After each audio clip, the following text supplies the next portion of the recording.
بسم اللہ الرحمن الرحیم۔ رب اشرح لی صدری ویسر لی امری واحلل عقدۃ من لسانی یفقہوا قولی۔ صلی اللہ علی حبیبہ محمد وآلہ وسلم۔ السلام علیکم احباب صدق و وفا، امید کرتا ہوں آپ خیریت و عافیت سے ہوں گے اور اللہ سبحانہ تعالیٰ کی قربتوں کو سمیٹ رہے ہوں گے۔ آج کا ہمارا موضوع بہت اہم موضوع ہے، کیونکہ راہ طریقت پر آنے کے بعد سب سے بڑا مسئلہ سالک اللہ کے متلاشی کو جو درپیش ہوتا ہے وہ کسی مرشد کی تلاش کا ہوتا ہے۔ مرشد کی تلاش سے پہلے سالک کو اس بات کا علم ہونا ضروری ہے کہ آخر میں یہ مرشد ہوتا کون ہے، لفظ مرشد ہے کیا۔ لفظ مرشد میں بھی ایک بہت بڑا راز پوشیدہ ہے۔ اس لفظ پر جب میں نے غور و تدبر کیا تو ایک راز کھلا، اور ایک اہم نقطہ جو پوشیدہ تھا وہ میرے سامنے آیا، تو میں نے سوچا کہ یہ آپ احباب کے ساتھ شیئر کرنا چاہیے، آپ کو یہ اہم نقطہ بتانا چاہیے۔ لفظ مرشد میم اور رے شین دال، یہ دو الفاظ کا مجموعہ ہے۔ لفظ میم کو آپ علیحدہ کر دیں اور رشد کے لفظ کو آپ علیحدہ کر دیں، ان دونوں کا جو مجموعہ ہے وہ لفظ مرشد ہے۔ اب اگر میم سے مراد لی جائے تو میم سے مراد محمدی طریق صلی اللہ علیہ وآلہ وسلم ہے، وہ راستہ ہے جو حضور جان عالم صلی اللہ علیہ وآلہ وسلم نے دیا، اور رشد سے مراد ہدایت ہے، یعنی کہ لفظ مرشد کا جو اصل مطلب ہے محمدی طریق کی طرف ہدایت دینے والا شخص، وہ مرشد کہلاتا ہے۔ اس کے علاوہ اس لفظ کا اطلاق کسی اور شخص پہ نہیں ہو سکتا۔ سب سے بڑا مسئلہ دور حاضر میں یہ ہے کہ لوگ کسی کے ساتھ چار الفاظ دہرا لینے اور اس سے کوئی وظیفہ پڑھنے کی ہدایت مل جانے کو بیت یا تعلق سمجھ لیتے ہیں، اور انہی چار الفاظ کی بنیاد پر وہ خود کو قادری، نقشبندی یا کوئی بھی اور سلسلے کے ساتھ جڑا ہوا تصور کرتے ہیں، حالانکہ چار الفاظ دہرا لینے یا کوئی وظیفہ مل جانے یہ کوئی بیت یا تعلق نہیں ہے۔ اگر اسی کو ہم نے مرشد اور مرید کا تعلق سمجھنا ہے تو پھر حضور جان عالم صلی اللہ علیہ وآلہ وسلم کے امتی ہونے کی حیثیت سے یہ وعدے تو ہم آپ صلی اللہ علیہ وآلہ وسلم کا کلمہ طیبہ پڑھتے ہی کر لیتے ہیں۔ آپ کو ہر وظیفہ کی اجازت، ہر اللہ کے نام پڑھنے کی اجازت تو کلمہ طیبہ پڑھتے ہی مل جاتی ہے، تو پھر کیا یہی مرشد اور مرید کا تعلق ہے؟ تو احباب ایسا نہیں۔ اصل میں مرشد اور مرید کا تعلق محمدی طریق سے ہدایت پانے کا تعلق ہے، تاکہ مجلس محمدی صلی اللہ علیہ وآلہ وسلم تک رسائی حاصل ہو جائے۔ مرشد کا کام ہے کہ مرید کو محمدی طریق کی ہدایت قرآن کریم سے اور آپ صلی اللہ علیہ وآلہ وسلم کی زندگی اور فرمانوں سے ایسے کرے کہ مرید کا رخ حضور جان عالم صلی اللہ علیہ وآلہ وسلم کی طرف ہو جائے، جہاں سے اس نے معرفت الہی کے اصل راز کو جاننا ہے، اصل حقیقت کو حاصل کرنا ہے۔ سلطان العارفین حضرت سلطان بہو رحمۃ اللہ علیہ، آپ نے کیا خوبصورت نقطہ فرمایا۔ آپ فرماتے ہیں کہ اے بہو، خدا کے لیے یہ راز بتا دو کہ معرفت الہی کے جام حضور جان عالم صلی اللہ علیہ وآلہ وسلم کی مجلس سے پلائے جاتے ہیں۔ اللہ سبحانہ تعالیٰ قرآن کریم میں ارشاد فرماتا ہے، اے مومنو یہ جان لو کہ حضور جان عالم صلی اللہ علیہ وآلہ وسلم کی زندگی میں تمہارے لیے بہترین نمونہ ہے۔ تو اصل مرشد، اصل شیخ جو ہوتا ہے وہ آپ کو حضور جان عالم صلی اللہ علیہ وآلہ وسلم کی اطاعت میں، حضور صلی اللہ علیہ وآلہ وسلم کی ظاہری و باطنی پیروی میں خط کر دیتا ہے، آپ کو اس کے ساتھ جوڑ دیتا ہے۔ علامہ محمد اقبال رحمۃ اللہ علیہ کیا خوبصورت ارشاد فرماتے ہیں کی محمد سے وفا تو نے تو ہم تیرے ہیں. اللہ فرما رہا ہے کہ کی محمد سے وفا تو نے تو ہم تیرے ہیں.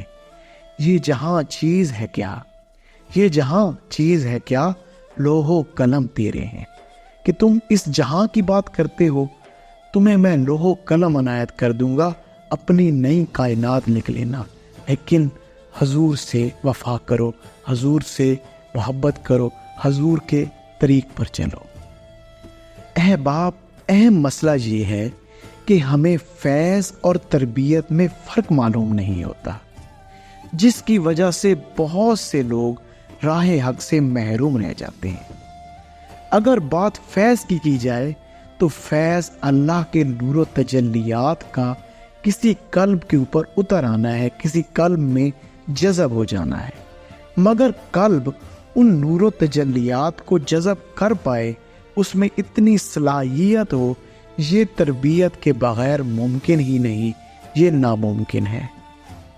ای خیالستو محالستو جنو، یعنی کہ آپ تربیت کے بغیر یہ ایک خیال ہو سکتا ہے، محال ہے، جنو ہے، پاگل پن ہے. لہٰذا فیض سے پہلے تربیت کا معاملات ہے. اگر صرف فیض کی بات کی جائے تو میں آپ کو فیض کی شان بتاؤں، اللہ والوں کی شان بتاؤں. ایک اللہ کا ولی جو ایمان کی حالت میں، اللہ کی دوستی کی حالت میں اس دنیا سے رخصت ہوا، اس نے اس دنیا سے انتقال کیا. اگر آپ اس کی تربت مبارکہ پہ جاتے ہیں تو وہاں سے آپ 200 زندہ اولیاء کی صحبت سے جو فیض ملتا ہے اس سے زیادہ فیض حاصل کر لیتے ہیں. لیکن بات پھر بھی وہی ہے کہ آپ اس فیض، اس رحمت، اس برکت کو جذب کیسے کریں گے. آپ نے اس کو اپنے قلب میں سٹور کرنا ہے، اپنے قلب کے برتن میں رکھنا ہے. تو کیا آپ کے قلب میں یہ صلاحیت ہوگی کہ آپ اس کو سٹور کر سکے؟ کیا آپ نے یہ صلاحیت پیدا کر لی؟ اللہ والوں کی یہ شان ہے، اللہ نے انہیں بہت نوازا ہے. وہ آپ کو اپنا فیض دینا بھی چاہتے ہیں، مگر کیا آپ میں یہ استعداد ہے کہ آپ اس برکت فیض کو جذب کر سکیں؟ اکثر متلاشی حق لوگ اولیاء اللہ کے مزارات پر ڈائریکٹ فیض کے طالب ہوتے ہیں کہ ڈائریکٹ ہی ہمیں یہاں سے سب کچھ مل جائے. کچھ لوگ تو اس سے بھی آگے بڑھ کے اللہ اور اللہ کے حبیب جان عالم صلی اللہ علیہ وآلہ وسلم سے ڈائریکٹ فیض حاصل کرنا چاہتے ہیں. مگر بات پھر وہی ہے، یہ خیالستو محالستو جنو. یہ خیال ہو سکتا ہے، محال ہو سکتا ہے، جنو ہو سکتا ہے. کیونکہ اگر آپ نے تربیت نہیں دی تو آپ نفس کے ہاتھوں میں ایسے ہی ہیں جیسے باز کے ہاتھ میں چڑیا. آپ چاہے جتنی بھی برکت لے لیں، جتنا بھی فیض لے لیں، وہ آپ کے فیض کو چند لمحوں میں ضائع کر دے گا. تو اب بات کرتے ہیں کہ تربیت کے لیے آپ کو کسی زندہ استاد کی ضرورت ہوتی ہے، کسی زندہ مرشد کی ضرورت ہوتی ہے جس کے پاس سے آپ تربیت حاصل کریں، جو آپ کو وہ فیض اپنی ذات میں سٹور کرنے کا طریقہ بتائے، آپ کو اپنے قلب کے برتن کو درست کرنے کا طریقہ بتائے. اور مرشد یا شیخ کے پاس لازمی نہیں کہ آپ فزیکلی بیٹھ کے ان چیزوں کو سیکھیں، بلکہ کسی بھی طریقے سے آپ ان سے تربیت لیں، بات ان کی سنیں، ان سے بات سمجھیں یا ان سے رابطہ کریں. رابطہ ضروری ہے. ان سے آپ کوئی سوال کریں، آپ کے اندر کے جو گنجل ہیں وہ سلجھائیں اور ان تک رسائی حاصل کر کے ان سے سیکھنے کے معاملات کریں، تاکہ وہ آپ کو آپ کے قلب کے برتن کے معاملات درست کرنا سکھا دیں، تاکہ پھر آپ اللہ اور اللہ کے حبیب جان عالم صلی اللہ علیہ وآلہ وسلم کی ذات مبارکہ سے جو فیض کے نور و تجلیات اللہ والوں کی تربتوں پہ آ رہے ہیں، جو اس پورے عالم میں ہیں، وہ آپ اپنے قلب کے اندر سمو سکیں. اللہ سبحانہ تعالیٰ نے فرمایا قلب المومن عرش اللہ، کہ مومن کا قلب اللہ کا عرش ہے. اللہ کے عرش پر بھی اللہ کے نور و تجلیات ہی ہیں.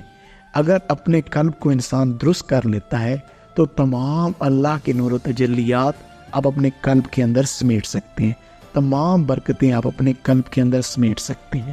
تو میں نے آج آپ احباب کو یہ سمجھایا کہ یہ لفظ مرشد اصل میں ہے کیا، اس کی حقیقت کیا ہے، یہ کون سا شخص ہوتا ہے. یہ وہ محمدی طریق کی ہدایت دینے والا شخص ہوتا ہے، حضور جان عالم صلی اللہ علیہ وآلہ وسلم کی طرف آپ کا رخ پھیرنے والا شخص ہوتا ہے، وہی مرشد ہوتا ہے۔ پھر آپ کو سمجھایا کہ فیض کیا ہے، فیض کیا معاملات ہیں۔ یہ اللہ کے وہ نور و تجلیات ہیں جو آپ کے قلب میں اتر کر آپ کو اللہ کی طرف لے کر جاتے ہیں، اللہ کے قرب کی طرف لے کے جاتے ہیں۔ اور پھر تربیت کا سمجھایا کہ فیض بھی تربیت کے بغیر ممکن نہیں۔ تو اللہ سبحانہ تعالیٰ ہمیں کوئی ایسا مرشد دے جو ہماری تربیت کرے اور ہم اس فیض کو سمیٹ کر حضور جان عالم صلی اللہ علیہ وآلہ وسلم کی ظاہری و باطنی پیروی کر سکیں۔ جزاک اللہ۔ السلام علیکم۔ اچھی بات کو سن کر دوسروں تک پہنچا دینا بہترین صدقہ جاریہ ہے۔ السلام علیکم۔